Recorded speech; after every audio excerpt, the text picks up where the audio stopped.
Assalamualaikum warahmatullahi wabarakatuh. Perkenalkan, saya Mutia Rizkiana dengan NIM 240600072 dari Rombel PK2C. Membuat video ini guna memenuhi tugas dari Pak Gilang mata kuliah Kimia Dasar. Suatu negara X memiliki banyak pabrik industri logam dan elektronik. Setiap hari, ribuan liter air limbah dari pabrik tersebut mengalir ke sungai yang ada di sekitar pemukiman warga.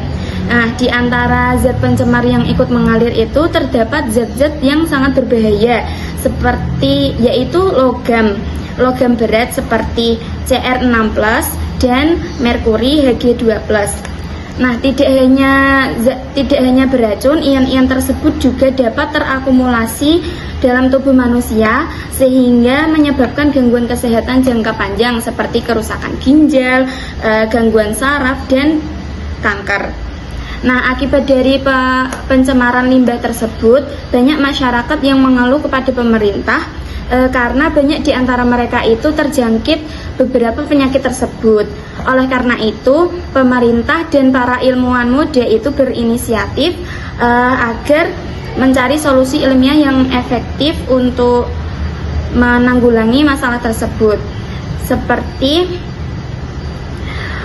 Seperti digunakan itu reaksi redoks dengan cara mengubah Cr6+ menjadi Cr3+ melalui proses reduksi. Jadi dapat kita ketahui reaksi redoks itu singkatan dari reaksi reduksi dan oksidasi, yang dia merupakan reaksi kimia yang melibatkan transfer elektron antara dua zat. Nah, dalam reaksi ini melibatkan pelepasan elektron yang bisa kita sebut oksidasi, dan ada yang menerima elektron atau menyerap elektron, itu biasanya kita sebut reduksi. Nah, karena proses ini itu saling berpasangan, maka disebut reaksi redoks, reduksi dan oksidasi. Lalu, mengapa sih pemerintah dan ilmuwan tadi itu menggunakan reaksi redoks untuk mengatasi limbah logam berbahaya seperti Cr6+ tadi? Cr6+ itu sangat beracun dan bersifat karsinogenik, yaitu yang dapat menyebabkan kanker, sehingga berbahaya bagi lingkungan maupun masyarakat sekitar. Nah, dalam reaksi redoks, Cr6+ itu bisa direduksi menjadi Cr3+, yang dimana Cr3+ itu akan lebih stabil dan jauh lebih tidak beracun daripada Cr6+. Makanya pemerintah dan ilmuwan muda itu menggunakan reaksi redoks ini untuk menanggulangi masalah tersebut. Contohnya itu ya, Cr6+ itu bisa direduksi menggunakan zat pereduksi seperti besi, Fe2+, natrium tiosulfat, Na2S2O3, atau senyawa organik yang lain. Tentunya dalam proses ini itu Cr6+ menerima elektron dan berubah menjadi Cr3+, sehingga limbah yang awalnya itu beracun, berbahaya, menjadi lebih aman untuk dibuang atau diolah lebih lanjut. Selanjutnya ada persamaan Cr2O72- plus 14H+ ditambah 6E- menjadi 2Cr3+ ditambah 7H2O, dan persamaan kedua Fe2+ menjadi Fe3+ ditambah E-. Kita disuruh untuk menentukan mana yang reaksi reduksi dan mana reaksi yang mengalami oksidasi. Dan dihitung O dengan bilangan oksidasi -2 dikali 7 menjadi -14 dengan muatan -2, maka Cr dibutuhkan plus 12 dibagi 2 menjadi plus 6. Dengan bilangan oksidasi plus 1, Cr muatannya plus 3, bilangan oksidasinya menjadi plus 3, O-2, H plus 1. Maka Cr dari plus 6 ke plus 3 mengalami reduksi, yaitu penurunan bilangan oksidasi. Nah, untuk persamaan kedua, Fe mempunyai muatan plus 2 dan menjadi plus 3, maka Fe mengalami oksidasi, yaitu kenaikan bilangan oksidasi. Lalu dapat kita ketahui zat yang mengalami oksidasi adalah Fe dan yang mengalami reduksi adalah Cr. Bagaimana sih kita mengetahui mana yang oksidator dan mana yang reduktor? Oksidator adalah zat yang mengalami reduksi, itu Cr, dan reduktor itu zat yang mengalami oksidasi, yaitu Fe. Nah, berdasarkan persamaan tadi, mengapa sih Cr6+ itu perlu diubah menjadi Cr3+? Jadi Cr6+ itu perlu diubah menjadi Cr3+ karena alasan lingkungan dan kesehatan yang sangat serius.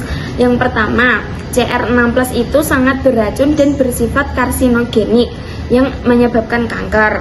Cr6+ itu bersifat toksik, bahkan dalam konsentrasi yang sangat rendah sekalipun itu dia tetap toksik dan bisa menyebabkan kerusakan hati, ginjal, paru-paru, dan penyakit kanker, terutama jika dia terminum atau melalui udara sekalipun. Yang kedua, Cr6+ itu larut dan mudah menyebar. Ion Cr6+ itu sangat larut dalam air, jadinya dia itu tidak terlihat dan juga mudah menyebar di ekosistem sungai, sehingga dia dapat dengan mudah masuk ke dalam organisme air yang lalu akan dimakan oleh kita, jadinya bisa masuk ke tubuh kita, bisa juga ke tumbuhan, hewan yang menyerap air dari sungai tersebut. Yang ketiga, Cr3+ itu lebih stabil dan kurang beracun. Mengapa sih Cr6+ itu harus diubah ke Cr3+? Karena yaitu tadi Cr3+ itu lebih stabil dan kurang beracun atau racunnya itu sedikit. Cr3+ itu lebih aman, tidak reaktif dan tidak menembus membran sel dengan mudah. Nah, untuk mengurangi resiko lingkungan jangka panjang, konversi Cr6+ menjadi Cr3+ itu bisa membantu mencegah pencemaran tanah, air, dan organisme dalam jangka panjang. Kesimpulannya, Cr6+ itu diubah menjadi Cr3+ karena bentuk Cr3+ itu adalah ancaman yang besar bagi lingkungan dan kesehatan. Sedangkan Cr3+ itu bentuknya lebih aman, lebih stabil jika dikonsumsi manusia. Apa sih pemerintah menggunakan metode reaksi redoks untuk menetralkan ion logam berbahaya? Alasannya karena penggunaan reaksi redoks untuk menetralkan ion logam berbahaya seperti Cr6+ memang merupakan salah satu metode yang sangat efektif. Tapi apakah itu metode yang paling tepat? Mari kita bandingkan dengan metode yang lain seperti filtrasi dan pengendapan. Saya akan bacakan perbandingan filtrasi, pengendapan, dan redoks. Yang pertama, filtrasi itu prinsip kerjanya lebih ke memisahkan partikel padat dari cairan menggunakan media penyaring. Kelebihannya dia itu lebih sederhana dan lebih mudah, dan juga tidak perlu bahan kimia lain. Dengan kekurangan, dia kurang efektif untuk logam dalam bentuk ion seperti Cr6+ tadi, dan hanya untuk partikel padat. Jadi kan Cr6+ itu sangat mudah larut dalam air, jadinya itu dia lebih susah kalau menggunakan filtrasi. Selanjutnya ada metode pengendapan. Prinsip kerjanya itu untuk menambah zat kimia agar logam membentuk senyawa tak larut, yaitu endapan. Kelebihannya, pengendapan ini bisa menghilangkan logam dari larutan dan lebih ekonomis dibanding reaksi redoks. Kekurangannya, tidak cocok untuk semua jenis logam dan menghasilkan lumpur atau limbah padat. Lalu untuk reaksi redoks sendiri, prinsip kerjanya lebih khusus untuk mengubah ion logam berbahaya menjadi bentuk yang lebih stabil dan tidak beracun melalui transfer elektron. Kelebihannya itu efektif untuk logam seperti CR6+, proses cepat dan efisien, cocok untuk skala besar.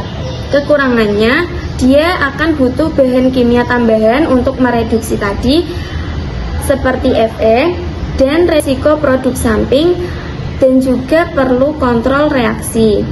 Kesimpulannya, jadi reaksi redoks itu sudah yang paling tepat jika tujuannya untuk menetralkan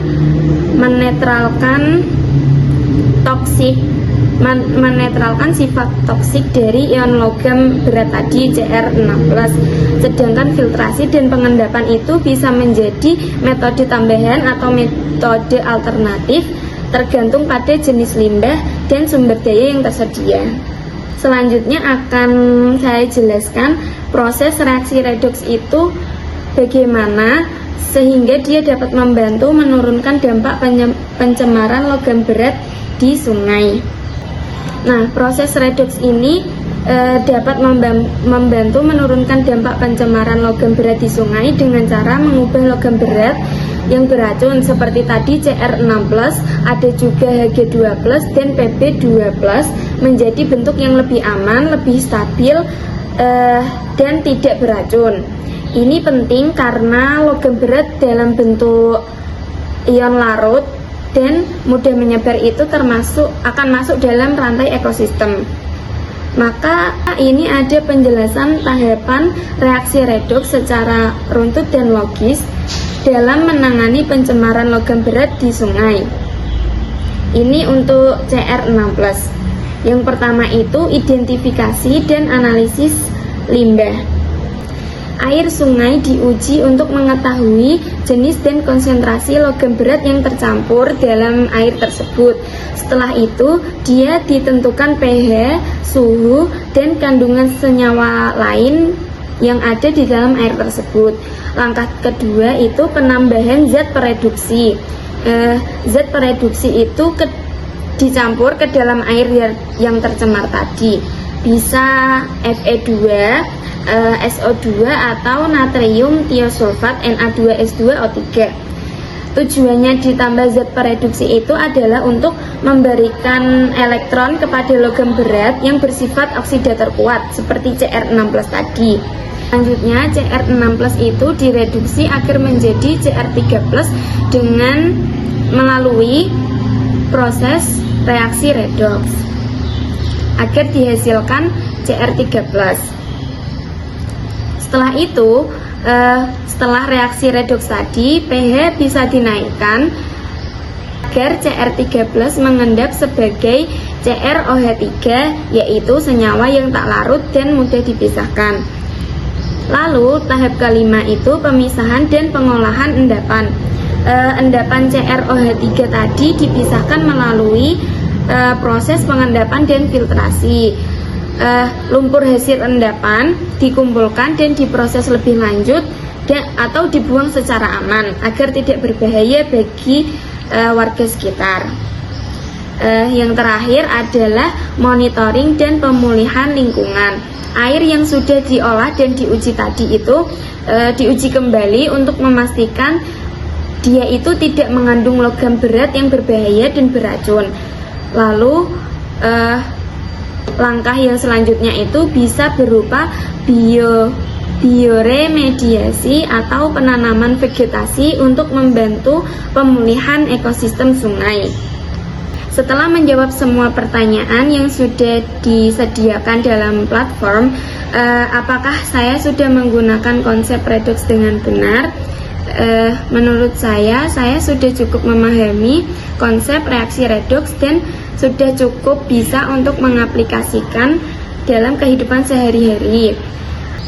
Selanjutnya, jika ada bagian yang salah, yang pertama saya akan meninjau kembali jawaban saya dan membandingkan dengan prinsip redoks yang sudah ada.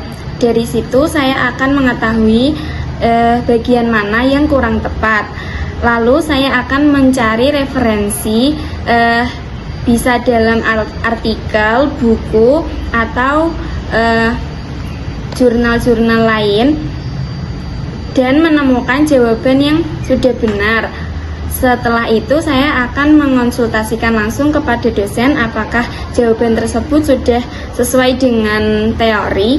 Jika sudah, maka saya akan menulis kembali jawaban yang benar. Cukup sekian pemaparan jawaban dari saya. Mohon maaf apabila ada kesalahan kata. Wassalamualaikum warahmatullahi wabarakatuh.